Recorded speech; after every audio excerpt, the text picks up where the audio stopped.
Ladies and gentlemen, Hex community of all ages, hey, Jake Freedom here, coming to you live from YouTube for this week's Hex Update Saturday for May 17th, 2014. Now, a lot has actually happened over the past week, and some of you may know this, and some of you may not know this.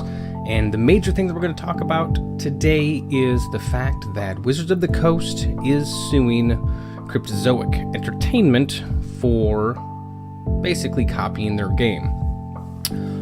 There's a whole long, drawn-out thread on the actual message boards. It's so long, there's probably 70 some odd pages. It's been viewed over probably 50,000 times. Last time I checked, it was like 48,000. Last time I checked, it was 48,700. Let's take a look at it, what it is now. But, you know, I read the complaint, the lawsuit thing, whatever. Somebody posted a link for it. And I can see, you know, what they're talking about and why they think that they need to sue Cryptozoic for creating Hex. But on the other hand, the things that they're trying to sue over are, I don't think they're going to work. You know, they're trying to sue over, you know, that the game mechanics are the exact same, the cards are the exact same, the card size is the same. You know, basically they're saying that, hey, you took our game and made an absolute clone of it. And that is absolutely false. They did not make a clone of it. They made a game in the same genre that does some of the same basic stuff, because that's just how card games actually work. You know, these types of card games, they have, you know, a way that actually the game progresses throughout each turn. They have, you know, certain cards in your hand, you know, a certain number. They have certain numbers in the deck. You know, it was one of the things that Wizards of the Coast was complaining about, that they're, you know, your opening hand is 7 cards. Oh my god, big deal. You know, that's just part of the game. Complaining about, you know, having 60 cards. Complaining about, you know, each card you draw a card. You know, so, I mean, some of the things are just flat out wrong, I think. I don't know. I don't have any legal experience, anything like that. So I'm even going to try to say, oh yeah, they're not going to win this one, they're going to win that one, because that would just be talking on my ass, basically, if we did something like that, or if I did something like that. But, you know, all in all, I don't... How can I say that? You had to see it coming. You knew it was going to happen, because basically there isn't another game that quite gets to what Magic is. This is the closest from what I have read. I haven't played a lot of card games prior to this. The only one I've ever played is Hearthstone. There are other card games out there that people have mentioned. I don't know what those are like, how they play out. But, you know, I know how Magic plays, and I know how this plays, and yeah, they are very similar. Is it an exact ripoff? I don't think so. I don't think so at all. But, you know, when it comes down to, like, you know, how, like I said, how the game actually plays out, you know, certain things have to be the same. You know, I mean, you can't get around it. It's like, you know, you can't, like Call of Duty and Battlefield. You know, they're both first-person shooters. You both walk around, you shoot stuff. You know, you have guns. You know, you look. All that stuff is the same. It's not like taking Call of Duty and then just putting Battlefield graphics on it and calling it Battlefield. That would be wrong. That would be a complete clone, just with some different aesthetic features, and that you wouldn't be able to get away with. But those games are two separate games in the same genre, or I think some people call it the same IP space, but they're in the same genre. So there are going to be similarities. There has to be in the same genre. Real-time strategies. The real-time strategy games, they all basically have kind of the same core mechanics, you know, to be in the real-time strategy genre. MOBAs, so let's look at MOBAs. I mean, you got League of Legends, you got Dota, you have Heroes of the Storm. There's some other MOBAs out there too, I'm sure. All those do basically, Dawngate, you know, they all basically have the same core mechanics. You walk around, you do different lanes, you know, whether it be 2 lanes or 3 lanes. You have enemies that do things, and you level them up as you go, and, you know, to be a MOBA, you have to meet certain criteria to be in that genre. Is League of Legends a ripoff, or is Heroes of the Storm a ripoff of Dota or League of Legends? No. Is Dota a ripoff of League of Legends? No. You know, that's basically what Wizards of the Coast is saying, that, hey, you made a game that's so close to ours that you ripped our game off and you cloned it and you copied it, and now we're going to smack you with this lawsuit for, there's 3 different things they're suing for, and $500,000 a piece, so $1.5 million. I don't think, from what I understand, I don't think they have a really good solid case. Now, the only unfortunate thing is they brought up a blog, or a podcaster's name. And if you've been following with this, you know who that is. Threshold, way back in, I don't know when it was, May of last year, May of 2013, you know, they were just kind of comparing the games together. So like, hey, if you played Magic, you know, you'd really be able to pick up in this game quickly because, you know, there's so much alike, there's so many similarities to how a card game like this plays out. So you wouldn't have anything to worry about. You'll be able to pick up on it really quick. And he was just basically demonstrating, here are some of the similarities. And Wizards of the Coast actually took that and put that actually in their legal claim that they submitted. And the Threshold feels horrible about this, you know. I would too. I mean, it's not like he personally, you know, if for some reason this wins and Hex has to get shut down, it's not like he personally did it. I mean, they're trying to pull ammunition from anywhere they can. So I mean, but you know, I would still feel bad. I'm sure he feels bad. He said that he feels horrible that they used it, and you know, he said he wears his heart on his sleeve, and he was just, you know, almost in tears.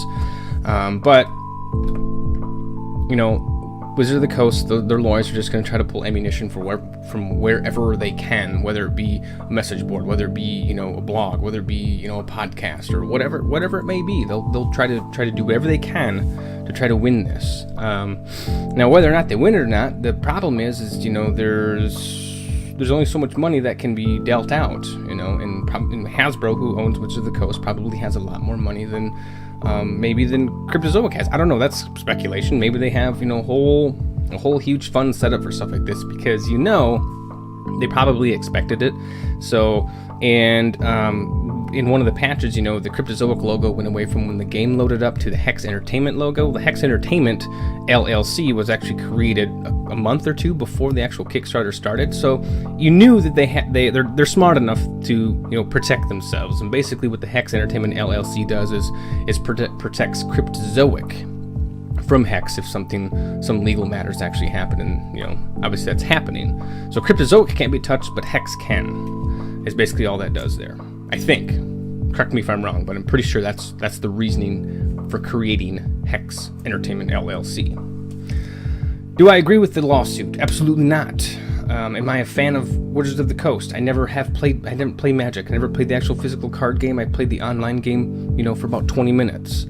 I think it's really shitty of them to actually be doing this, but they're trying to monopolize this particular genre of game, and now they have a competitor, and now they're scared. So they're like, oh, we need to do something. Because if they let this go, then maybe that'll open up the door for other people to say, you know, we're going to make a game like this too, you know. And I don't know. They're a big company. Hasbro's a big company. It'll definitely be interesting to follow this through the end, and, you know, I'll try to keep everybody up to date as much as possible. But there's a lot goes on with it. Everything being said now, everything on the message boards is just, you know, speculation and this, that, and the other thing. So I'm not going to take that, you know, and oh, this is exactly what's going on. So, okay, so yeah, now the thread now is up to 86 pages, has 851 replies and 69,000 views. So I mean, it's very popular. I'll link the thread into the actual description, so you guys can go ahead and browse through it if you haven't already. I don't like I said, I don't like the fact that this is happening, but it was bound to happen. I mean, it was inevitable that it was going to happen. So hopefully it turns out for the best, and hopefully we can keep Hex around. I don't see why Hex wouldn't stay around. I mean, even if they did win some of these things, I mean, it could just do basic changes to the actual UI. I mean, one of the things that Wizards of the Coast was complaining about, and they have a patent on, I guess, is turning the card sideways for when you tap a card. Change it, you know, have Hex do something else, you know. Pokemon turns their cards sideways. I don't get how you can do that.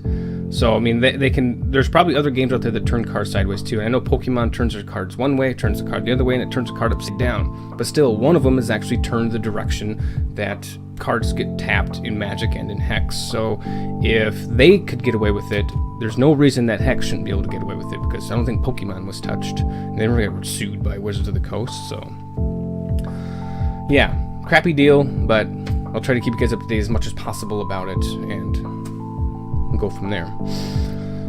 Other things to talk about. It wasn't a patch, obviously, no patches. I mean, I think they made a patch, but I didn't see any patch notes about it. Let me just see if I can look up here.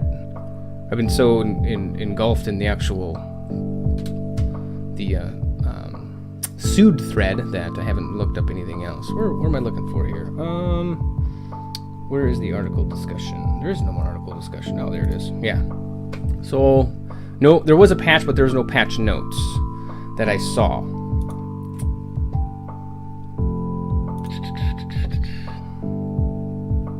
Tournament time, May 9th. That was last week. So yeah, no patch notes this week. I'm not sure what they patched, but a patch actually did come out, but I don't have any information about it, so we can't really go over that, other than that there was a patch. Another thing that happened earlier this week is, I don't know when it was, Monday or Tuesday, I was coming down, I was like, alright, let's do some drafting, and I tried to get into the draft, and it wasn't working. I'm like, what's going on here? And everybody started complaining about drafts just stopping, and at the time I was trying to roll a chest, and the chest kept rolling and rolling and rolling. I'm like, what? This isn't right. What happened was Gameforge brought their servers down for some maintenance, and it didn't coincide with HEX here. So all the tournaments that were happening got all shut down. Nobody lost anything. They tracked who was actually playing. Everybody got refunds and whatnot, and they're working through that. So I'm not sure if everybody's got it yet, but they said they were working through. Gameforge themselves actually came onto the forums and made a public announcement saying, "Hey, we're sorry, we messed up. Okay, this is what happened. Here's how we're going to refund everybody. Just give us a little bit of time. It'll take us a while to process, and then we'll get you, either a draft ticket or give you your money back, give you your boosters back, whatever they were going to do." So that was really cool of them that they actually come out and admitted, "Hey, we messed up." So that's good. It's a credit to Gameforge for doing that there. I really appreciated that. Another thing too people keep talking about is the value of set 1. How much value is there going to be in set 1? Initially, there's not going to be a whole lot of value in it because everybody has set 1. Everybody's got flooded with the boosters and this, that, and the other thing. So set 1 probably won't have any value for a while. Set 1 will gain value as time goes on. Let's take a look at another popular card game, we won't say names, that came out in 1993 with an alpha set. Alpha and a beta set. That was set 1 and 2. Those complete sets are worth a small fortune. There's one card in the alpha that is worth more than some people probably paid for their cars. Will this be that way? Will digital cards come up and be that expensive? Probably not, but I think set 1 will actually have some value, but it won't be anytime soon. So I wouldn't be one just dumping your set 1 cards off, because when they stop printing them, hopefully they give us a warning. When they stop printing them, that's when they'll start gaining value. While they're still in print, they won't have any value. That's just the way things work. So can you put a value on it now? Probably not. It wouldn't be I don't know if it'd be a whole lot. Maybe, I'm not even gonna try, Yeah, go to HEX TCG browser store, add all the cards up there. There's your value, I guess. I mean, I don't know. So, let's see, one more thing. Oh, spinning the chest. I don't know if anybody, or if everybody has actually spun chests yet, but I was just going to show that off here. We got some gold to spin. It's really kind of cool when they're actually talking about, when Corey was talking about an actual gold sink. It's the animation's really neat. I like it. So let's just go ahead and grab a common chest. Basically, you do it just like opening a booster. Well, the way I open a booster. Grab it and you drop it into the water. We can't open them yet. That's coming soon still, but we can do this re-roll. So when you re-roll, it's pretty neat. The gold comes shooting in from the side and lands in this little sink here. And it takes my gold. An actual gold sink. And it rolls and it does these things here. 3 red icons grants an additional prize. And I got a failed spin. Ow, okay. So, but it has to be, this says 3 red icons. Does it have to be the hearts? And they have to match, though. I think they have to match. I don't know, but these are 3 red icons and it failed. So is that a bug? I don't know. Let's try it again. Let's try to spin another one. Reroll. Gold, go away. Alright, so we got mushroom guy, yellow guy, yellow guy. Hey, I got 2,500 gold. Sweet. Not bad. We didn't get a re-roll, but that's okay. I'm thinking that this one was supposed to work, but gold eye... I don't know. Let's re-roll another one. Since we just got some free gold there. Re-roll. Red icon. White icon. Red icon. That's going to be nothing. They need to fix that. You know, it just says rewards. Fail spin. And when you don't win anything, you don't get to actually re-roll it again, so then you have some chests in here that say no spin, because the only thing you can do with them anymore is open them. Come on, give me something. White, no. Man, this is just not on my side today, I'll tell you that much. The other day it seemed like I couldn't lose. I've got an additional, I got a card sleeve, I got some mercenaries. A couple times they've been upgraded. There we go. What do we get here? So we got another mercenary. I have 4 of that now, and we get the ability to re-roll again. So let's just go ahead and re-roll it.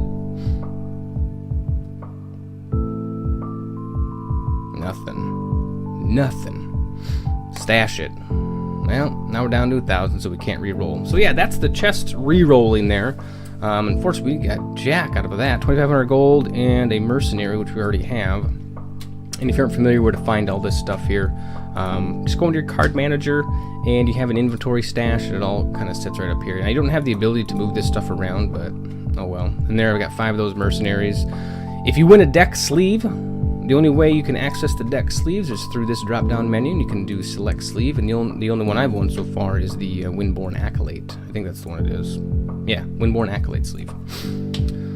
So yeah, but other than that, I think that about covers this week's update. So if you liked the video, go and give it a thumbs up. If you want to see more of these videos, go ahead and click subscribe below, and we'll have another video for you soon.